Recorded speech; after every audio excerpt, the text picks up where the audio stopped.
The secret to learning anything faster. Level B, 2, upper intermediate. People often say they want to learn faster, but what they really want is to feel progress sooner. They want to sit down for an hour and see clear results. They want to study a new skill and feel confident quickly. They want learning to be smooth and motivating, not slow and frustrating. And because of that, many people search for a secret. They hope there is a special method that makes learning easy. There is a secret, but it is not magic. It is not one perfect trick. The secret is understanding what learning actually is. When you understand the process, you stop wasting time on things that feel productive but don't create real skill. You start choosing actions that are uncomfortable but effective, and that changes everything. The first idea is simple. Learning is not the same as exposure. Many people learn by watching videos, reading articles, highlighting text, and listening to podcasts. These activities can be useful. They give you ideas and examples, but they are passive. They create the feeling of learning without the reality of learning. Your brain recognizes the information, so you feel smart, but recognition is not the same as ability. Ability means you can use the knowledge without help. You can do the task in real conditions. You can explain it in your own words. You can solve a problem, not just understand the solution when you see it. This is why the most important principle of fast learning is active recall. Active recall means forcing your brain to pull information out, not pushing information in. Instead of reading the same page again, you close the book and try to explain what you remember. Instead of watching another tutorial, you try to do the steps from memory. Instead of rereading vocabulary, you test yourself. This feels harder, and that is exactly why it works. When you struggle to remember something, your brain is building stronger connections. It is like exercise. If the weight is too light, your muscles don't grow. If the task is too easy, your memory doesn't strengthen. A little struggle is not a sign of failure. It is a sign that learning is happening. The second key idea is that the brain learns through mistakes.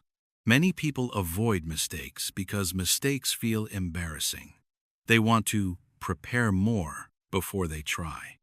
They think, I will practice later when I'm ready. But readiness is often a lie. You become ready by trying, failing, and adjusting. When you make a mistake and then correct it, your brain creates a clear signal. This was wrong. This is right. The contrast is strong, so the memory becomes stronger. If you never test yourself, you never see the difference between what you know and what you only think you know. This brings us to another important concept: feedback loops. A feedback loop means you do something, you see the result, and you adjust. Fast learners create short feedback loops. Slow learners create long feedback loops. For example, imagine you want to learn drawing. If you draw one picture every 2 months and never show it to anyone, your feedback loop is slow. You can repeat the same mistakes for years. But if you draw small sketches every day and compare them to real references, you create a fast loop. You see your weak points quickly. You fix them quickly. You improve quickly. The same logic works for languages, programming, music, fitness, and almost any skill.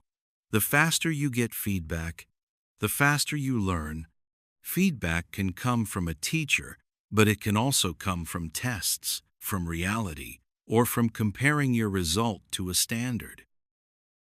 Now, many people ask, How much should I practice?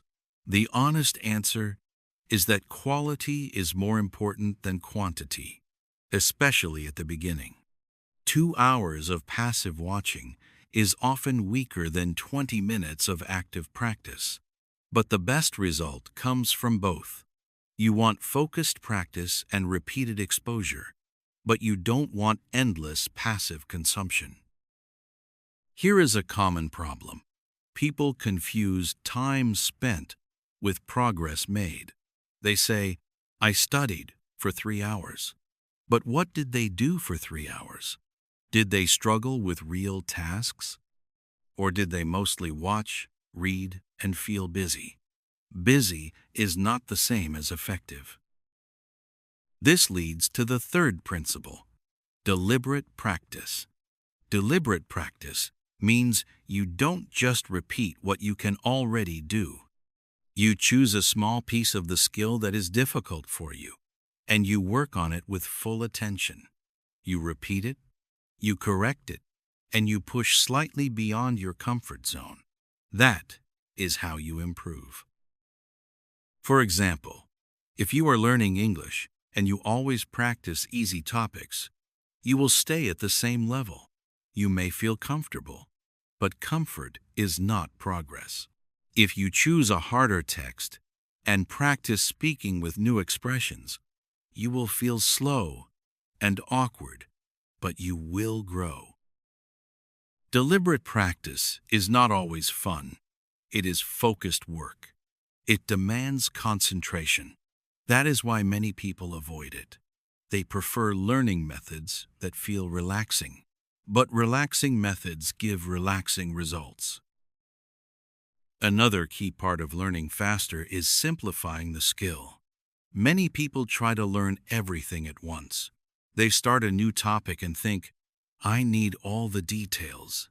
But the brain learns better when you build a structure first. Think about learning like building a city. First you need roads, then you build houses, then you add details. If you start with small decorations but no roads, everything becomes confusing. So the secret is to learn the core first. The core is the small set of things that creates most of the results. In many skills, 20% of knowledge gives you 80% of usefulness. This is not a perfect rule, but it is often close. In language learning, the core is common words, basic grammar patterns, and pronunciation. In music, the core is rhythm, timing, basic chords, and ear training. In programming, the core is basic logic, debugging, and small projects. In fitness, the core is consistency, basic movements, and recovery. If you focus on the core first, you start getting real results sooner, and that motivates you. Now let's talk about motivation, because learning is not only brain science, it is also psychology. Even the best method fails if you don't continue. Many people believe motivation comes first and action comes second. They wait to feel motivated, but in real life, action often comes first. You start, you see progress, and then motivation appears. Progress is fuel. That means your learning plan must create small wins. If your goals are too big and too far away, you will feel nothing for weeks, and you will quit. But if you can feel improvement every few days, you will continue. This is why breaking a big skill into small steps matters. It is not only for clarity, it is for emotional energy. Your brain loves the feeling of completion. It loves checking a box. It loves seeing a result. When you give your brain frequent wins, you create a positive cycle. Another important part of learning faster is managing your energy. Many people try to learn when they are tired, distracted, and stressed. They open a lesson, while checking messages. They study while thinking about problems. Then they wonder why learning feels slow. Attention is expensive. If your attention is broken, learning becomes weak. If you want speed, you need focus. Even short focused sessions can beat long distracted sessions. A simple rule is, protect the first minutes. The beginning of a session sets the quality. If you start with distractions, the whole session becomes messy. But if you start clean phone away, one clear task, you enter a better state. Now, we should also talk about memory, because learning faster is often about remembering better. Many people forget what they learn because they review in the wrong way. The strongest memory method is spaced repetition. It means you review information at increasing intervals. Today, tomorrow, in 3 days, in 1 week, in 2 weeks, and so on. This works because forgetting is part of learning. When you almost forget something and then remember it, your brain strengthens it again. Reviewing too often is a waste. Reviewing too late is also a problem. Spaced repetition finds the right timing. This method is famous for vocabulary, but it also works for formulas, concepts, and facts. Even for skills, the idea is similar. Return to the same skill again and again over time, not all in one day. Your brain needs sleep and time to build connections. That brings us to another part, sleep. Many people underestimate sleep, but sleep is not just rest. Sleep is when the brain organizes memory. It moves information from short-term to long-term storage. It strengthens patterns. If you sleep badly, you can study longer but learn less. So the secret is not only what you do while learning, it is also what you do between learning sessions. Good sleep, short breaks, and recovery are part of speed.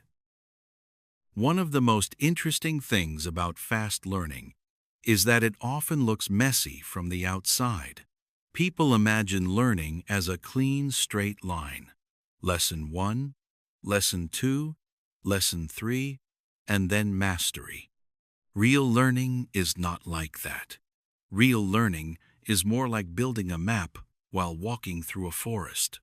You move forward, then you get lost, then you find a path, then you discover a new problem, then you fix it.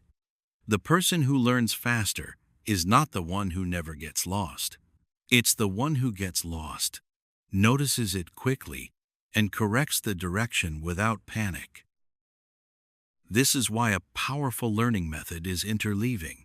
Interleaving means mixing related topics instead of studying only one thing for a long time. At first, this feels harder because your brain cannot stay on one comfortable track. But it produces stronger learning because real life is mixed. In real situations, you don't get clean chapters.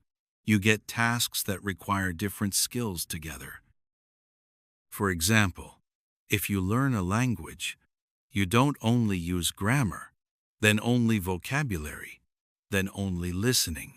In real conversation, you need all of them at the same time. So it helps to mix. A little listening, a little speaking, a little reading, a little writing, even in 1 week. If you learn programming, it helps to mix small problems, debugging, reading code, and building tiny projects.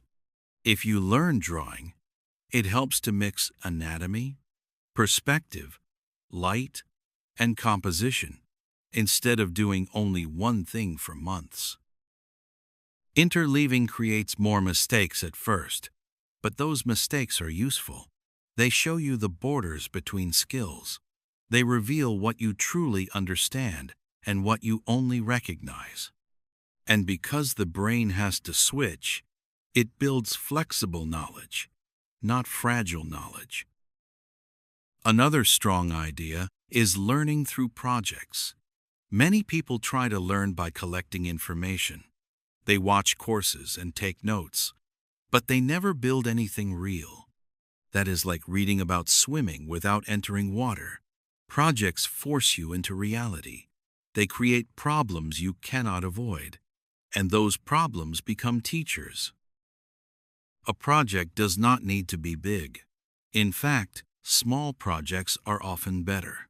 If you choose a project that is too large, you will feel overwhelmed and lose momentum. The best project is one that is slightly difficult, but still finishable. Finishing matters because it gives you feedback and confidence. For English, a small project could be record a 3-minute audio about a topic and listen to yourself. Or write a short story and then check it with corrections. Or summarize an article in your own words. For design or 3D, a small project could be model one simple object with clear quality goals. For music, it could be learn one piece and perform it. Projects turn learning into a product. And when you have a product, you can evaluate it. You can compare it to a standard, and you can see exactly what to improve next. Projects also solve a common emotional problem, the feeling that you're studying forever and never arriving. When you complete projects, you can point to something real and say, I made this. I can do this. That feeling increases motivation more than any motivational quote. Now let's talk about a powerful trick that sounds simple but works deeply. Teaching. If you want to learn something faster, try to explain it as if you are teaching a beginner. You can do it alone. You can speak out loud. You can write a short explanation. The act of explaining forces your brain to organize knowledge. It shows gaps immediately. When you can't explain a part, you don't truly own it yet. This is why people who teach often improve faster. Teaching is active recall plus structure. It is like turning knowledge into a clean story. Even if you teach nobody, the teacher mode is one of the best learning modes. Another big factor is constraints. Many people think freedom helps learning, but too much freedom can slow you down. If you have endless options, endless resources, endless exercises, endless topics you may jump around, never going deep enough. Constraints remove noise. For example, if you want to learn speaking, a constraint could be, I will speak for 5 minutes every day, only using simple words, but I will speak without stopping. Or, I will tell one story in the past tense and try to use 5 new expressions. If you want to learn writing, a constraint could be, I will write 200 words, and I cannot use translation tools until the end. Constraints create focus. They also create creativity, because the brain tries harder inside limits. Now we need to talk about the biggest enemies of fast learning. The first enemy is perfectionism. Perfectionism often looks like high standards, but in practice it becomes fear. People delay action because they want the perfect plan, the perfect materials, the perfect time. They rewrite notes instead of practicing. They research for weeks instead of starting. Perfectionism feels responsible, but it is often a way to avoid feeling stupid. The truth is, you will feel stupid when you learn something new. That is normal. It is the price of growth. If you try to avoid that feeling, you will avoid learning. A better mindset is ugly first. Do the first version. Let it be bad. Let it be simple. Then improve it. Real skill comes from many rough versions becoming better, not from one perfect attempt. The second enemy is endless preparation. This is similar to perfectionism, but more modern. People get stuck in a loop. Watch one more video, read one more guide, buy one more course, make one more set of notes. They feel productive, but they are not creating skill. They are collecting information. Information is not the problem. The problem is timing. If you learn something and don't use it, it fades. So the right order is learn a little, use it immediately, then learn more. Use is what locks learning into the brain. The third enemy is inconsistency. Many people do big sessions, then stop for a week, then do another big session. They feel like they are working hard, but their brain doesn't like long gaps. Short daily practice often beats long weekly practice, even if the total time is the same. Consistency helps memory, habit, and motivation. But consistency is not only discipline, it is design. If you want to learn consistently, make it easy to start. Reduce friction. If you need to set up many things, you will skip. If your plan is too complex, you will skip. A good learning plan has a low starting cost. One useful method is minimum daily action. This means you choose the smallest version of the habit that still counts.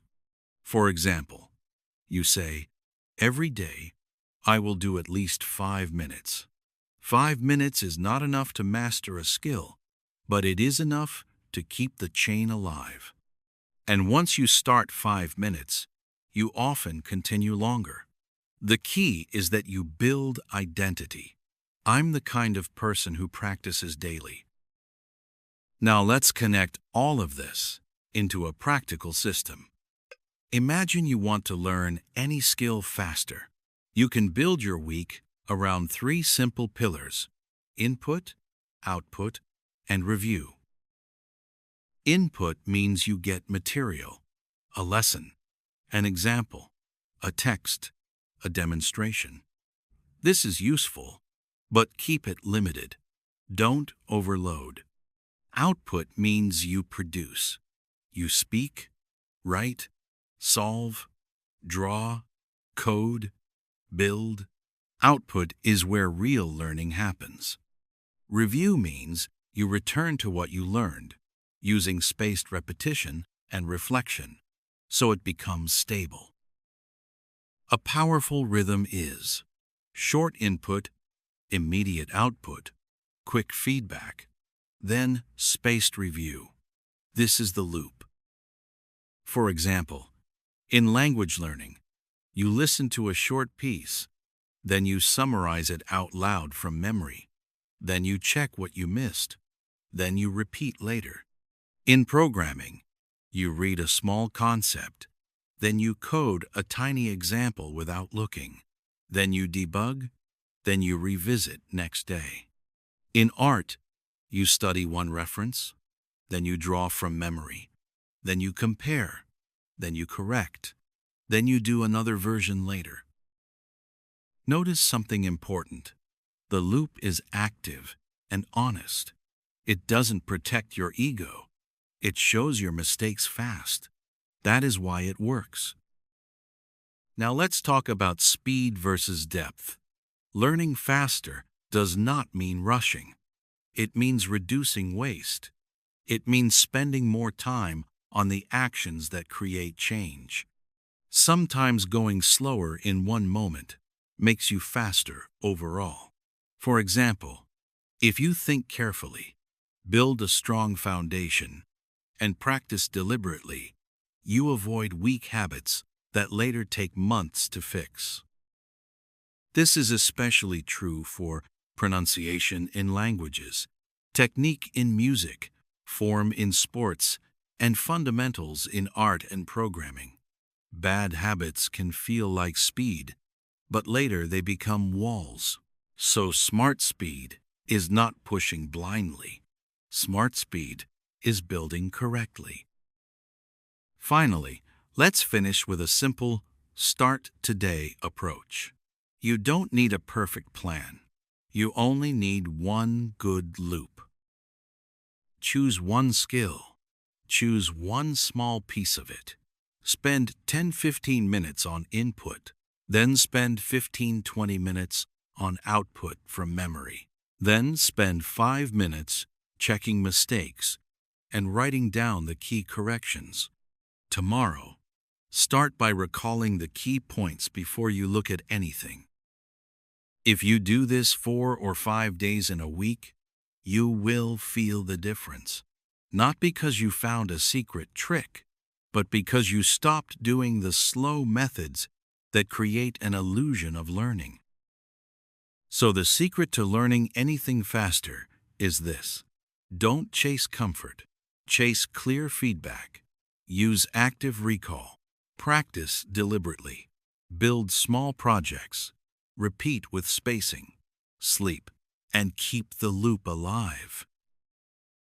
When you do that, learning stops feeling like a mystery. It becomes a process you can control.